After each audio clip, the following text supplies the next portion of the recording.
హిందువు తప్పకుండా చూసే సినిమా ఈ సినిమా దురంధర్ 2 అంటే మనకి ఎట్లా అన్యాయం జరిగింది దేశానికి అనేది తెలుస్తుంది అనమాట. నాకైతే నోట్లది ఉంది.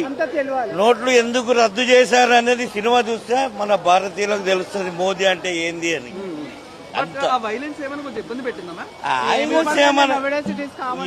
కామన్ అది ఏముంది. రెండు నచ్చినాయి కానీ ఇది ఇంకా బాగా నచ్చింది. అబ్బా అంటే మనం కూర్చోబెట్టేశాడు 4 గంటలకు బయట కూర్చొని చూసుకుంటే 3 hours 40 minutes ఉంది. పిల్లలు చూడలేకపోతున్నారు కదా, ఏ పిల్లలకు చూసే సినిమా కాదు ఇది. మన భారతీయం అంటే ఏంది, రేపు ఫ్యూచర్ ఏంది పిల్లలకు. ఇప్పుడు యూత్ కి మాకు హిందూజం గురించి మాకు పెద్దలు చెప్పలే. ఇప్పుడున్న పిల్లలకు హిందూజం గురించి బాగా తెలిసిపోతుంది. చప్పట్లు కొడుతున్నారు, విజిల్లు కొడుతున్నారు.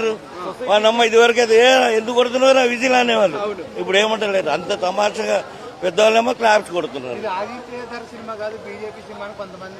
అదేం తప్పు సార్. వాస్తవాలే చూపించారు కదా మనకు. మనం అందరం అయితే న్యూస్ పేపర్ చూస్తాము, టీవీ చూస్తాము, న్యూస్ చూస్తాము, అన్ని చూస్తాం కదా. జై భారత్ అంటే బీజేపీ, జై భారత్ అంటే బీజేపీ సార్. మన దేశం, మన కంట్రీ, మన కంట్రీ ఇంత గొప్పది అన్నప్పుడు మన కంట్రీని పొగడకూడదు. మై కంట్రీ ఇస్ గ్రేట్ అంటే తప్ప. సెక్యులరిజం ని ఏమన్నా ట్రోల్ చేశారా మూవీలో?